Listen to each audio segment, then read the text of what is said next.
कौन सा टॉपिक कर रहे थे हम?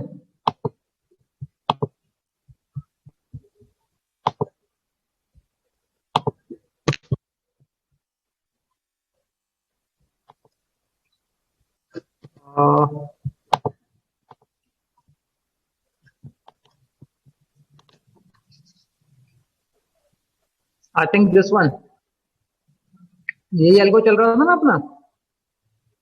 Yes, sir. Okay. So basically in the traveling salesman problem, the problem is that the salesman needs to travel all the vertices, or we can say all the cities, once by covering minimum distance, and he has to, or he have to return at the initial city or origin city 2.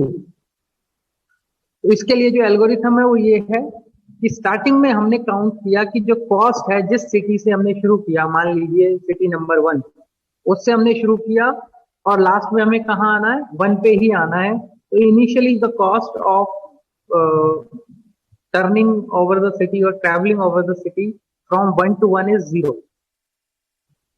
अब एक point से, एक vertex से उसी vertex पे वापस आने की जो कॉस्ट होती है वो 0 होती है, क्योंकि हमने कुछ मूव तो किया ही नहीं. We are on the still position, displacement 0 है, डिस्टेंस 0 है, तो कॉस्ट या डिस्टेंस जो है वो 0 हो गया. लेटर ऑन हमने माना for small S. Small S हमने माना किसको? वर्टिसेस को. इसमें से हमने जिस वर्टेक्स से शुरू किया है उस वर्टेक्स को छोड़ दिया. लेटर ऑन जो भी वर्टेक्सेस हैं उनको हमने स्मॉल एस सबसेट में काउंट कर लिया. यानी कि मान लो 10 वर्टेक्स हैं तो 2 3 4 5 6 7 8 9 और 10 ये किसमें आ गए? स्मॉल एस के अंदर. Are you getting the point? ये बात समझ आई? Yes sir. कहने का मतलब है कि जो इनिशियल पॉइंट है जिस पे से हमने स्टार्ट करना है, जो स्टार्टिंग पॉइंट है उसको हमने चूज कर लिया और बाकी जितने भी रिमेनिंग हमारे वर्टेक्सेस हैं उनको हमने स्मॉल एस में काउंट कर लिया. अब इन जो बचे हुए वर्टेक्सेस हैं इनके लिए क्या करना है? इनके लिए हमें फॉर्मूला लगाना है. वो क्या फॉर्मूला लगाना है? For all subset S, S मतलब बड़े वाला S, big S, belongs to, इसमें सारे अपने जो वर्टेक्सेस हैं वो बिग एस के अंदर आएंगे, स्मॉल एस के अंदर आएंगे. रिमेनिंग वर्टेक्सेस इनिशियल जिससे स्टार्ट कर रहे हैं उसको छोड़ के बाकी जो रिमेनिंग है, और जो बिग एस है उसमें सारे वर्टिसेस होंगे, उसमें स्टार्टिंग भी होगा, उसमें एंडिंग भी होगा, सब होगा. क्योंकि इसमें स्टार्टिंग और एंडिंग एक ही है तो इसमें सारे वर्टिसेस हमने ले लिए 1 2 3 dash dash dash n of size s and containing 1. अब इस बात का मतलब समझो, of size s. Of size s का मतलब क्या है कि s में मान लो मेरे 10 वर्टिक्स है तो 9 वर्टिक्स s में है, और बिग एस में क्या है? सारे वर्टिसेस 10 के 10. तो of size S and containing 1, यानी कि इनिशियल वाला जो है वो भी इसके अंदर एड ऑन है, उसमें जुड़ा हुआ है. यानी कि जो बिग एस है उसमें सारे वर्टिसेस को हमने काउंट किया हुआ है. जब अगर इसको लिखने का दूसरा तरीका देखें तो big S belongs to small S comma initial, यानी कि जो पहला हमारा वर्टिस है, वन जिससे भी हमने शुरू किया उसको भी काउंट कर लेंगे. ये बात समझ आई?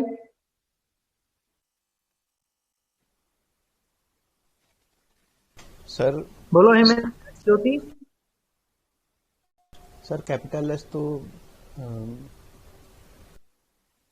ठीक है सर. यार एक मेरा सेट है कैपिटल एस, उसके अंदर मेरी वैल्यूज है A B C D E F G H, 8 value है उसमें. ठीक है. एक मेरा स्मॉल एस सेट है, उसके अंदर वैल्यू है B C D E F G H, 7 value है, ए नहीं है उसमें. ठीक है. तो मैं क्या लिख सकता हूं? Big S is equals to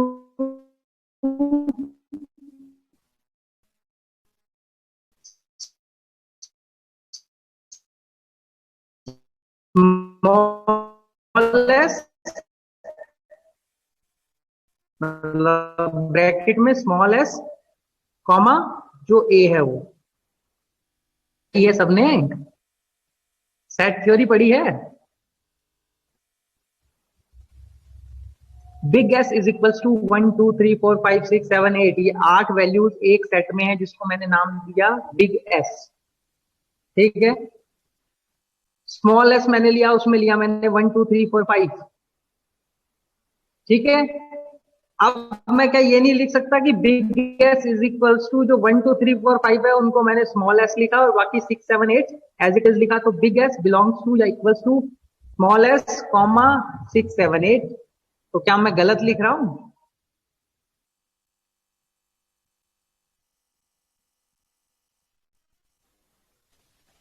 अच्छा चलो कोई बात नहीं।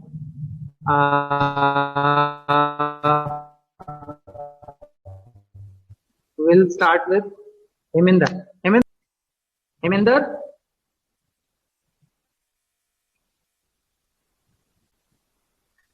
ज्योति। सर यस आपकी सर। वॉइस फिर कल की तरफ ब्रेक हो रही है।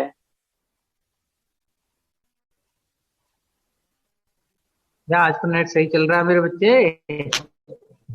हाँ सर, जो सबसेट वाला बता रहे थे ना, उस पे वो स्लो सी हो गई थी। Yes sir.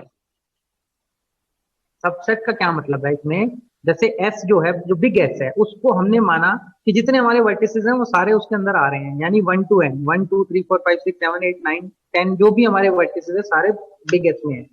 स्मॉल एस में हमने जो वर्टिसेस लिए उसमें इनिशियल वाले को छोड़ दिया, यानी मान लो बिग एस में मेरे 10 वर्टिसेस हैं तो स्मॉल एस में मेरे 9 वर्टिस होंगे, और कौन सा वर्टिस नहीं होगा उसमें? इनिशियल जो स्टार्टिंग वाला है वो नहीं होगा। एम आई राइट और रॉन्ग? Yes sir. ठीक है, अब इस लाइन को देखो, for all subset S belongs to 1 to N of size S and containing 1। तो जो बिग एस है उसमें सारे एस होंगे और इनिशियल भी होगा। तो क्या ये गलत लिखा हुआ है? सर ठीक लिखा है। ठीक लिखा है। अगर Yes, sir. 2 से शुरू करते हैं, 1 की जगह हम किससे शुरू कर रहे हैं? 2 से। तो S belongs to 1 to n of size S and containing 2 also। 3 से करेंगे तो 1 की जगह 3 आ जाएगा। इसमें किसी को डाउट है? नो No, सर। sir. No sir. No sir. Later on आगे बढ़े तो C is equals to S comma 1।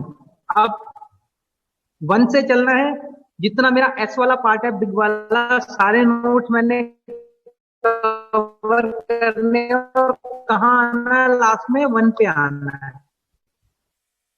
कहाँ आना है? तो इनिशियली मैंने मान लिया कि S से 1 की जो कॉस्ट है, S मतलब सारे वर्टिसेस कवर करके 1 पे वापस आने की जो कॉस्ट है वो इंफिनिटी है। ठीक है, अभी हमें नहीं पता, that means the cost is infinity. आगे चलो, for all j belongs to s। अब j हमने एक फंक्शन लिया, जैसे हम फॉर लूप लगाते हैं, for i is equals to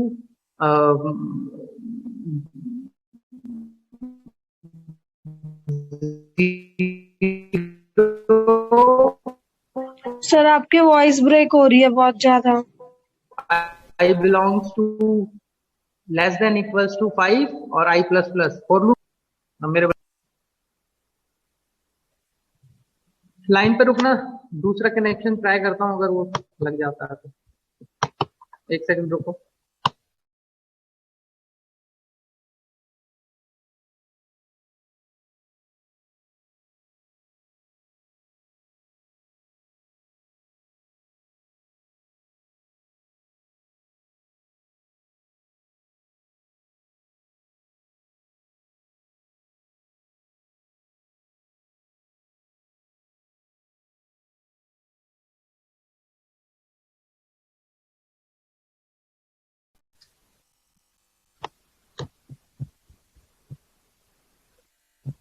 hello, yes sir. अब आ रही है आवाज? यस सर, बस बीच में हो जाती है कभी, कल की तरह। बेटा जो नेटवर्क इशू है उसमें मैं कुछ नहीं कर सकता मेरे बच्चे, उसमें मेरा कोई रोल नहीं है। अब ये आपको दिख रहा है जो एल्गोरिथम है? Yes sir. Yes, slide sir. तो देखिए। ओके, अब फिर लूप हमने चलाया कि for all j belongs to s। जैसे हम फॉर लूप में i चलाते हैं वैसे ही हमने यहाँ j चला लिया। जे आई कुछ भी ले सकते हो, इसमें कोई ऐसी दिक्कत नहीं है, के ले सकते हो, एफ ले सकते हो। For all J belongs to S, J belongs to S मतलब एस वाले सेट में जे बिलोंग कर रहा है, जितने भी हमारे नोड्स हैं, जितने वर्टिसेस है 1 2 3 4 5 6 7 8 9 10, वो किससे बिलोंग कर रहे हैं, जे में हमने डाल दिए। And J is not equal to 1, J जो है 1 के इक्वल नहीं है, क्योंकि 1 से हमने शुरू करना है। ठीक है भाई, 1 पे तो हम है ही, तो 1 पे नहीं आना ना, हमें आगे जाना है, 2 पे जाना, 3 पे जाना, 4 पे जाना, 5 पे जाना है। 1 पे कब आना, लास्ट में आना। ठीक है, तो हमने यहाँ क्या किया, J belongs to S and J is not equal to 1।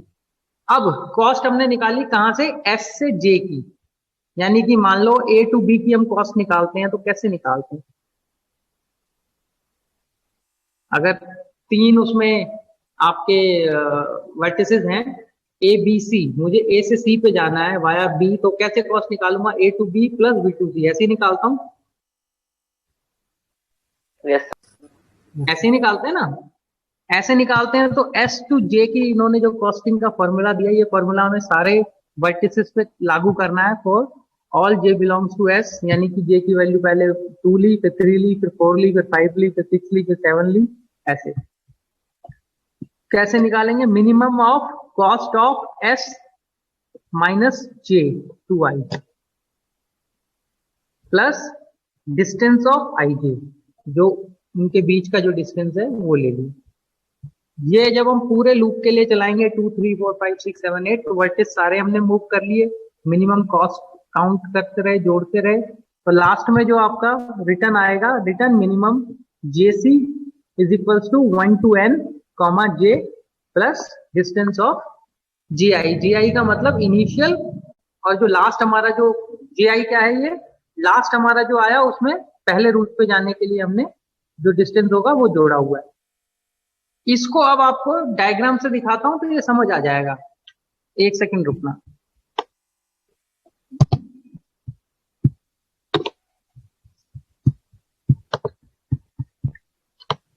ये देखो, ये डायग्राम दिख रहा है आप सभी को? Yes sir. Okay. So initially there are 4 vertices, 1 2 3 and 4. We start with the point 1. 1 को हमने क्या किया, स्टार्टिंग पॉइंट माना, तो मेरे रिमेनिंग वर्टिसेस बच गए 2 3 4, देखो ब्रैकेट में लिखे हुए देख रहे हैं। Yes sir. Yes, sir. Okay. अब जब मैं 1 वर्टिसेस पे हूँ, 1 सिटी पे हूँ, तो उसके बाद या तो मैं 2 पे जाऊंगा, बेटा म्यूट करो, हेलो,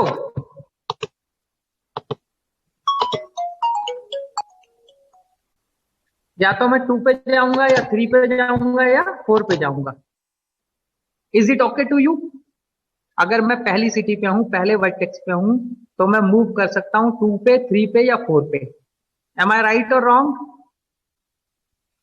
यस सर।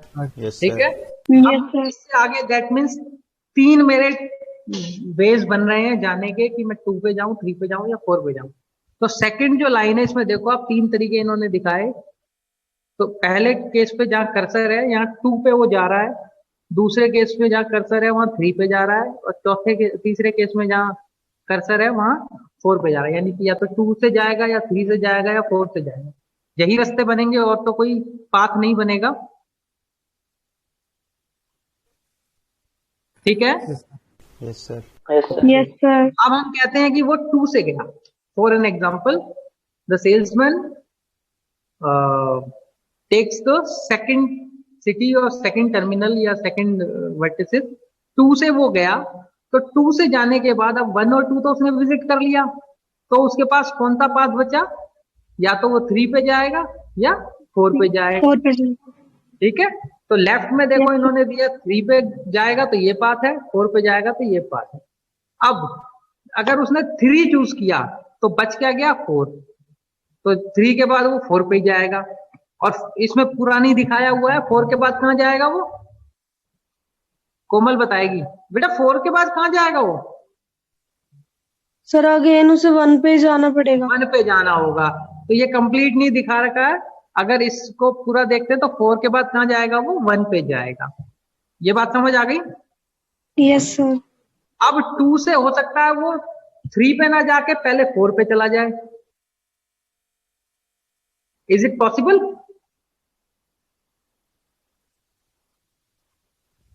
भाई पहले टर्मिनल से 2 पे गया, 2 से 3 पे ना जाके वो पहले 4 पे चला गया। इज इट पॉसिबल ना? 4 पे जा सकता है ना वो? Yes sir. Yes, sir. अब 4 पे जाने के बाद कर्सर दिख रहा है आपको इसमें स्क्रीन में? Yes sir. Yes, sir. हाँ, तो जहां पे कर्सर है दैट मीन्स वो 4 पे वहां पे गया। अब 4 पे जाने के बाद उसके बाद एक नोड बच गया 3, तो 4 के बाद वो 3 ट्रेवल करेगा। एम आई राइट और wrong? Yes sir. Right Yes, sir. sir. फिर 3 के बाद वो कहाँ जाएगा? 1 पर। 1 पे जाएगा। ग्रेट। ऐसे ही हो सकता है कि वो पहले 2 टर्मिनल पे ना गया हो, वो 3 टर्मिनल पे गया हो। अब 3 टर्मिनल पे गया, इसको बोलते हैं आपका डायनेमिक अप्रोच। डायनेमिक अप्रोच में हम क्या करते हैं, हम हर तरह का वे फाइंड आउट करते हैं। तो ये हम वे फाइंड आउट कर रहे हैं।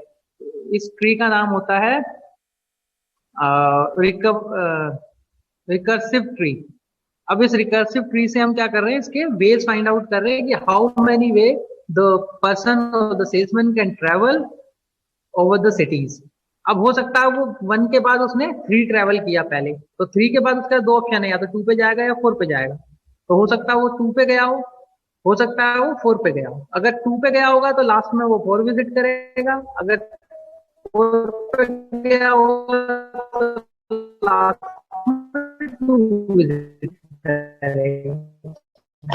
एंड सबका वही है, लास्ट में आना किस पे, उसने 1 पे ही आना। ऐसे 1 विजिट किया हो सकता है 3 विजिट किया हो। अगर 2 विजिट किया होगा तो वो लास्ट में 3 को विजिट करेगा। अगर 3 विजिट किया होगा तो लास्ट में 2 को विजिट करेगा। तो is it the diagram of the tree structure? आपको बिल्कुल क्लियर हुआ? समझ आ रहा है ये? Yes sir. Yes, sir. ठीक है। लास्ट में वो किस पे जाएगा? 1 पे जाएगा। अब रिकर्सिव मेथड में हम क्या करते हैं, इसके जो वेटेज है, जो कॉस्ट है, वो हम नोट करना शुरू कर देंगे कि 1 से 2 पे जाने का कितना कॉस्ट है, 2 से 3 पे जाने का, 3 से 4 पे जाने का, 4 से 1 पे जाने का। तो ये नोट कर सकते हो आप लोग? लिख सकते हो ना कि कितनी किसकी कितनी कॉस्ट है? अगर ग्राफ दिया हो तो उसमें देख के लिख लोगे ना? Yes sir. Yes, sir. तो ऊपर से मैच शुरू करके हम उसको नीचे से काउंट करना शुरू करेंगे। जो लास्ट में 1 पे जा रहा है ना, वहां से पूरे मेथड को काउंट करोगे तो आपके पास जहां मिनिमम आएगा वो सॉल्यूशन होगा। आप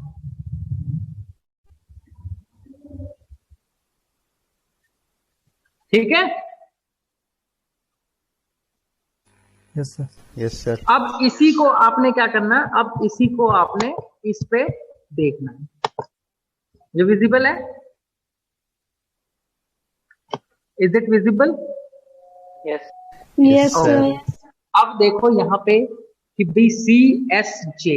अब ये सी एस जे क्या है कि मान लो वो पहले टर्मिनल पे था, तो एस जो है वो 1 हो सकता है। Am I right? Yes sir. Yes, sir. ठीक है। और जो जे है, जे का मतलब है कि वो कौन से टर्मिनल पे गया, दूसरे पे गया, तीसरे पे गया, चौथे पे गया, पांचवे पे गया। आई बात समझ? उसकी कॉस्ट हमने निकाली, कैसे निकाली?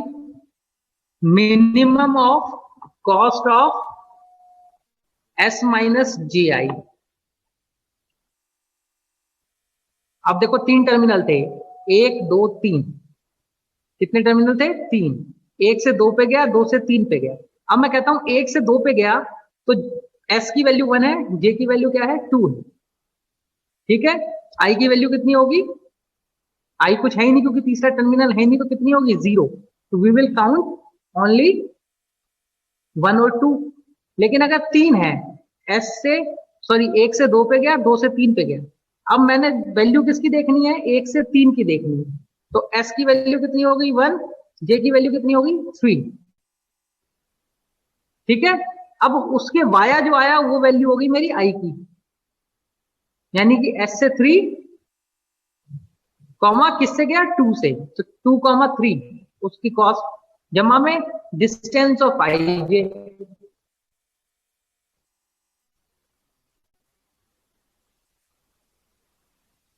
नहीं समझ आ रहा है? सर एग्जाम्पल अगर अरे बराबर कुछ में बोलो आप तो सही, हाँ रखोगे ना तो कुछ तो वेक्टर बोलो। क्लियर होगा। हम्म। सर एग्जाम्पल जैसे ग्राफ हमारे सामने बना हुआ होगा तो ज्यादा वेक्टर क्लियर होगा। फिर ये इमेज हट जाती है बेटा, एक ही इमेज आएगी ना दोनों में से।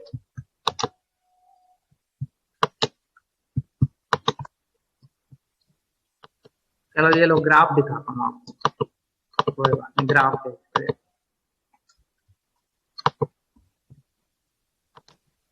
ये ग्राफ दिख रहा है? यस। Yes, ठीक sir. है। Yes sir. अगर मैं बिग एस की बात करता हूँ तो बिग एस में 1 2 3 4 सारे आएंगे मेरे। Yes, sir. Yes, sir. Am I right or wrong?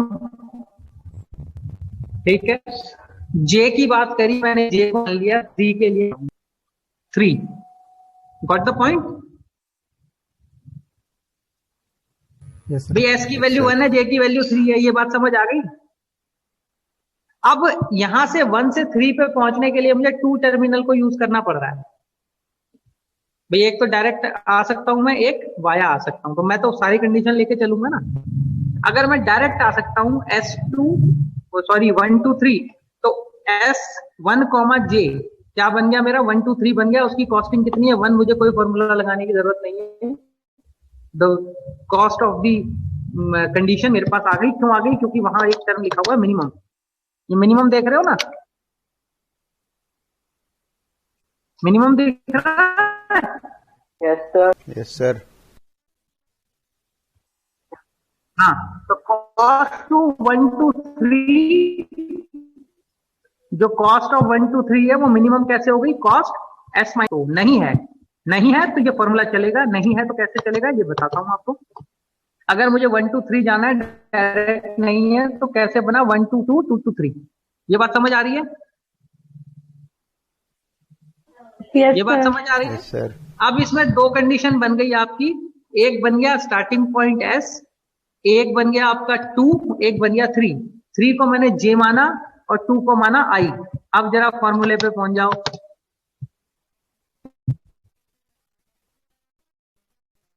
S cost of 1 2 3 is equal to cost of 1 2 I 1 2 I plus cost of I 2 J या 3। डिस्टेंस ऑफ 2 2 3 दोनों को जोड़ेंगे तभी तो कॉस्ट आएगी मेरी 1 2 3 की। 1 2 2 जोड़ूंगा, 2 2 3 जोड़ूंगा। ये बात समझ आई? Yes sir. For I belongs to S, जो आई है इसमें वो भी किससे बिलोंग कर रहा है? एस से ही बिलोंग कर रहा है, क्योंकि टर्मिनली बिलोंग करेगा, आई कहीं अलग से तो आएंगे नहीं। लेकिन आई जो है वो जे के बराबर नहीं होना चाहिए, यानी कि अगर बराबर है तो सीधा सीधा ही मिल रहा है ना, मुझे जरूरत ही नहीं है ये बीच में ये आई लगाने की। Yes, sir. अगर 1 2 3 मेरी डायरेक्ट कनेक्टिविटी हो तो मुझे जरूरत ही नहीं ना ये फॉर्मूला लगाने की। Yes, sir. तो ये फॉर्मूला दिया हुआ आपका, जनरल फॉर्मूला दिया हुआ है for S comma J minimum C S minus J comma I plus distance of I comma J for all I belongs to S and I is not equals to J. जब return करेगा ये, जब return करेगा last में तो क्या करेगा? Minimum cost return करेगा किसकी? जे की। जितने भी हमने जे लिए, 2 के लिए, 3 के लिए, 4 के लिए, 5 के लिए, जो भी लिए, ठीक है, प्लस डिस्टेंस ऑफ जे आई, यानी कि लास्ट वाले से लेके पहले वाले तक। यहां इस केस में आई जो है वो स्टार्टिंग वाला बन गया है, तो मेरा क्या बनेगा? सॉल्यूशन आ जाएगा मेरे पास इसका ट्रैवलिंग सिस्टम प्रॉब्लम। अब जिसको समझ आया तो वो इसको समझ के करे, जिसको नहीं समझ आया तो वो इसको याद कर ले। ठीक है? Yes, sir. Yes, sir. चलो एक चीज और बताता हूं आपको, पर बिना आप करे कैसे बताएंगे? बोर्ड हो तो फिर भी चलो बता सकता हूं। देखो इसमें मान लो मेरे को 1 से शुरू किया मैंने, अब 1 2 2 3 4 ये चारों मेरे को क्या करना है? विजिट करने हैं और वापस 1 पे आना है। ठीक है? अब मैं 1 से गया 2 पे, कितने देखो कितने इसमें पॉसिबल वेज बनते हैं। 1 से मैं 2 जा सकता हूँ, 1 से 3 जा सकता हूँ, 1 से 4 जा सकता हूँ। जा सकता हूँ नहीं जा सकता हूँ? Yes sir. जा सकते जा हो सकता हूँ। सर। तो मैं गया 2 पे। अगर मैं 2 पे गया तो उसके बाद मेरे पास जो पॉसिबल वेज बचे वो बचे 3 एंड 4। तो हो सकता है मैं 3 गया या हो सकता है मैं 4 गया। लेकिन जो फॉर्मूले के अंदर हमने लिया हुआ है वो फॉर्मूले में क्या लिया हुआ, मिनिमम लिया हुआ। समझ रहे हो ना? अब अगर 1 से मैं देखूं तो मिनिमम क्या है, 3 आना। 3 है सर। आना मिनिमम है। तो यहाँ कितना मैंने विजिट किया, 1। अब 3 से आगे मैं कहीं भी विजिट करूंगा तो वो मिनिमम वाला टर्म विजिट करूंगा। तो 3 से मैं 5 जा 4 जा सकता हूँ, 2 जा सकता हूँ। तो मैं कहाँ गया, 2 2 पे गया। जाओगे सर। 2 के बाद फिर मैं मिनिमम वाला फॉलो करूंगा तो कहाँ जाऊंगा, 4 पे। 4 पे। 4 से फिर मिनिमम वाला फॉलो करूंगा तो कहाँ जाऊंगा, 1 अब पे। 4 से 1 के लिए तो एक ही कंडीशन है भाई, मिनिमम तो 2 वाला है, लेकिन 2 में विजिट कर सकता हूँ।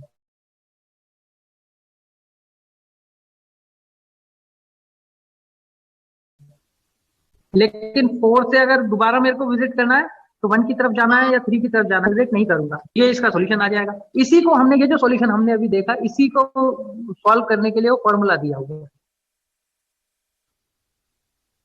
ठीक है? Yes sir. Yes sir. अब मान लो 3 टर्मिनल बनते हैं मेरे, 1 2 3, 3 टर्मिनल बने। तो भाई एस मेरा 1 बन गया, जे मेरा 3 बन गया। अब 3 पे पहुंचने के लिए मेरे को जो बीच में टर्मिनल है आई, उसकी वैल्यू भी तो देनी पड़ेगी। तो आई मेरा क्या बन गया, 2 बन गया। दैट तो इज 2। 1 to 3 का जो मेरा डिस्टेंस बना वो कैसे बना,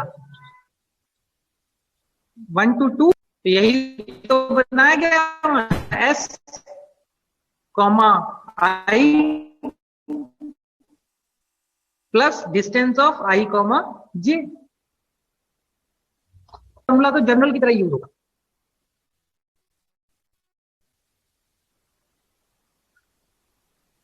कोई बात नहीं, इसको इसको हम एक बार दोबारा करेंगे तो you will definitely get the idea about this. ठीक है? Yes sir. Yes sir. Actually ये जो सब्जेक्ट है ना, ये बिना बोर्ड के नहीं हो पाता है।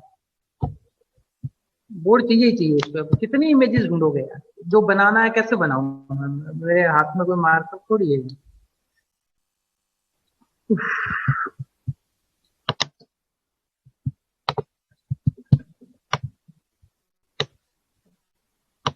इसकी बुक ले ली आपने? हाँ जी, कौन सी बुक ली है? सर वो येलो है उसका कलर, जो आपके पास है। मतलब येलो कलर ध्यान है, नाम ध्यान नहीं है। अब उसके अंदर कंटेंट है? मैम ध्यान नहीं सर, आपने जो दिखाई दी ना वही वाली है। मैंने तो दिखाई थी, उसके अंदर कंटेंट है। खोल के देखिए किताब, या सिर्फ ले ली है, पढ़ी है? देखी तो थी सर। देखी नहीं, इसको शुरू कर दो बेटा, ये सब्जेक्ट इजी नहीं है। Yes sir. इस सब्जेक्ट में क्या है, अगर आपको प्रोसीजर समझ आ गया, एल्गो याद हो गया तो बहुत इजी है। नहीं तो फिर एग्जाम टाइम में बड़े परेशान हो गए इस सब्जेक्ट पे। ठीक है? Yes sir. Yes sir. चलो, best of luck for your today's exam. उसको दो। Thank you sir. Thank you sir. मिलते हैं ना? Okay, bye, see you. Thank you sir. Thank you. Thank you sir. Thank you sir.